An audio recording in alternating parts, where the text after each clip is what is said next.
Hi everyone. Well, this week I'm essentially just sharing something that I've been thinking and reading about lately, and it's on the subject of generosity. And I think that it's something that um, we should be very conscious of, and we should act out as we are very, very blessed in Western society. Sometimes we acknowledge that, but I don't think we really comprehend how blessed we are, the extent of the blessing. And so we should be much more mindful of giving and giving generously and with a cheerful heart. So that's what I want to talk about today. So um, the first thing I really kick off this small devotion discussion off with is that scarcity, the scarcity mindset is dangerous. And sometimes um, it's very prevalent in Western society, as paradoxical as it may seem. It's this notion that maybe there isn't enough, or I just need to take matters into my own hands. And we saw this, like the epitome of this with the panic buying that was going on in March and I think June as well, in Victoria anyway, where people are like, oh, we don't know how long this virus is going to be around for. I need toilet paper. I need like 3-ply. I need hand sanitizer, like all this type of stuff. People were panic buying essentially. Like they're like, oh, there's not going to be enough scarcity, this, that. Don't worry about anyone else. It's about me first. Like I need to make sure that my needs are adhered to before I look to my neighbor. And it's a dangerous mindset. And when we're deceived into this mindset of scarcity, we can actually justify the impulse to take care of ourselves before we look to the needs of those around us. So something that I've learned that's really beneficial is when you're trying to get a good idea of how to enact something that's beneficial to those around us, look to Jesus. It's pretty helpful. So when we look at him, we see that his mindset was unique. His mindset was not fixated on the lack, but rather the plenty. And that mindset allowed him to be able to share and allow him to live this sacrificial life that we see in the life of Jesus. He invites us, Jesus invites us to subscribe to a different narrative, one that's in contrast to that of the world that screams that there isn't enough, and that you should adhere to your own needs before you look to those around. Jesus invites us to see the world the same way that he does, as an expression of God's generous and creative love. In the person of Jesus, God gives the ultimate gift to a world that is trapped in this mindset of scarcity. And we know that for God to love the world that he gave, he gave. When you believe there's enough, when you change your mindset from being so fixated on the lack in your life, you start to see opportunities for generosity. So when you stop worrying about how my needs will be adhered to, and when you start understanding that you can indeed bless others with the abundance that's actually in your life, that's how you begin to delve into the world of caring for the needs of others and being generous with what you've been so blessed with. How many times I've sought to cover my own interests and ensure that there was plenty for my own agenda, just in case something happens. Got to make sure that, there's reserves and there's stock of this and whatever. Making sure that my needs come first rather than having a generous heart and I've been blessed with others. We are so abundantly blessed, well beyond what we could ever truly comprehend. That's something that that really struck me as I was just planning for today, that we are so blessed, and I don't think we fully grasp the extent to which we are blessed with all things around us, even the environment we're in, beyond the material, like the nuclear family, that is often taken for granted. And we see in circumstances where there are family breakdowns or where there's hardship within the country, it's very difficult for everyone involved. And we're so blessed in Western society that, not to say that doesn't exist at all, but we see it to a much, much reduced extent. So I want to read um, from Second Corinthians, which is a really, really great book from Paul that he's writing letters to the Corinthian church, where he is really trying to motivate, or in these two chapters, chapters 8 and 9, we'll see him motivate the Corinthian church to give and to give generously. And we'll see how he describes the Macedonian church, or the churches of Macedonia, who give out of their own love and of their own accord, not out of compulsion or anything of the sort. So I'm just going to read a small section of it, and it's Paul who's writing to the Corinthian church to encourage them with the news of the generous attitudes of those in the churches of Macedonia. So just a little bit of context, Paul has initiated what's essentially like an offering for the churches or for the Christians in Jerusalem who are currently going through a bit of hardship. So let's read from verse 1. We want you to know, brothers, about the grace of God that has been given among the churches of Macedonia.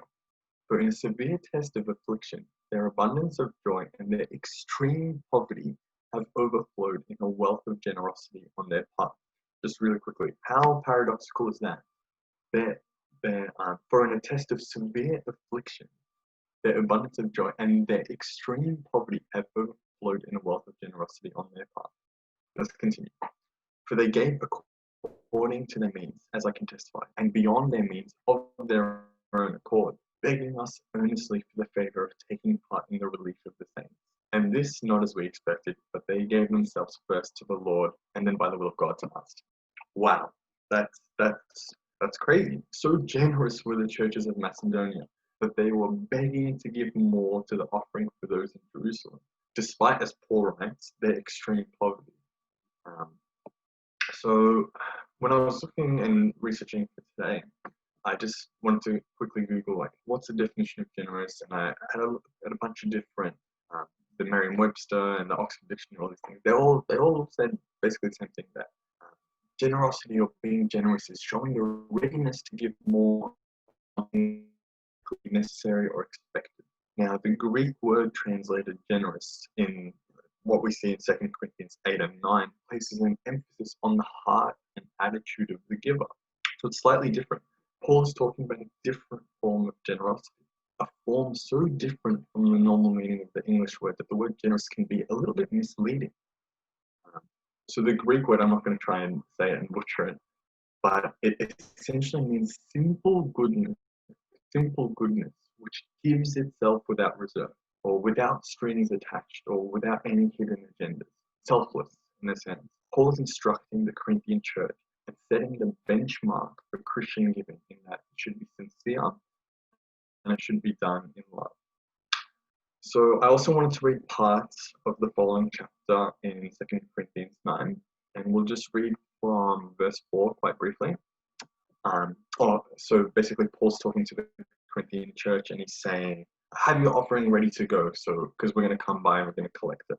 So from verse 4, otherwise, if some Macedonians come with me and find that you are not ready, we would be humiliated, to say nothing of you, for being so confident. So I thought it necessary to urge the brothers to go on ahead to you and arrange in advance for the gift you have promised, so that it may be ready as a willing gift, not as an exaction. Okay? So from verse 16. The point is this: whoever sows sparingly will also reap sparingly, and whoever sows bountifully will also reap bountifully. Each one must give as he has decided in his heart, not reluctantly or under compulsion, for God loves a cheerful giver. Okay, cool. So Paul is describing some of the wrong attitudes in giving, in that giving out of obligation or giving reluctantly or holding back is essentially devoid of the essence of generosity. But what Paul does say about the heart of the truly generous, he says that they give willingly, they give cheerfully, of their own accord, bountifully. Paul is really saying that when we give out of the goodness of our heart and to bless those around us, that is where we are generous. It's not, he's not saying those of you who gave 5,000 shekels or $50,000, you guys, that's where it's at. Anything below 49.9, no, that's not generous. He's saying it's about the heart.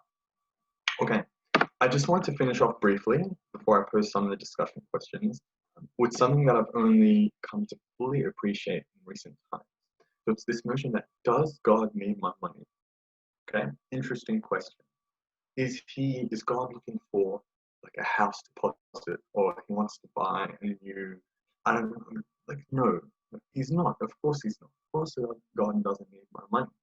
When we give, we're actually acknowledging God's abundance and blessing in our lives. It doesn't necessarily mean materially. I mean in literally everything that we do. His very breath sustains us. So tithing is also a form of a part of a very big part of giving, and it's a spiritual discipline where we acknowledge God's blessing in our own lives and extend that to others. All that all that we have belongs not to us but to God, and when we give, we acknowledge that truth. I just want to finish with this before I get into some of the questions. We love because he loved, and we in turn should give because of Christ, the perfect gift that God gave. Awesome. So let's have a look at some of the questions that I've prepared. So the first one was, are you currently living with this worldly scarcity mindset that is limiting your ability to be generous? Remember, as we said at the start, Christ, he didn't have this mindset. He didn't even consider it. He was so focused on giving and sharing with others that his heart was essentially with them. He wasn't concerned about himself or how his needs would be satisfied. Rather, he turned to his right and to his left and made sure those around him were blessed, and he was giving freely of his time and his ability and spending time with those around him. My second question was, or is, how can you best give and serve those around you what you've been blessed with, particularly in this COVID climate? I know it can be a little bit hard to envision ourselves with others or serving others now that we're kind of all apart, but there's still plenty of ways. And I want us potentially to brainstorm some of the ways that we can give and serve others even though we're currently apart. And my third and final question is, how can we learn to give generously and cheerfully, irrespective of our current circumstances? Much like the churches of Macedonia, were they so enthralled and willing to give and so generous as Paul describes them, even though they were in poverty? How were they like that? How were their hearts so willing to give? And that's my third question. Okay. So thanks for listening to my small devotion, and let's have some discussion on how we can best serve others as we're apart, or anything else you guys want to have a chat about.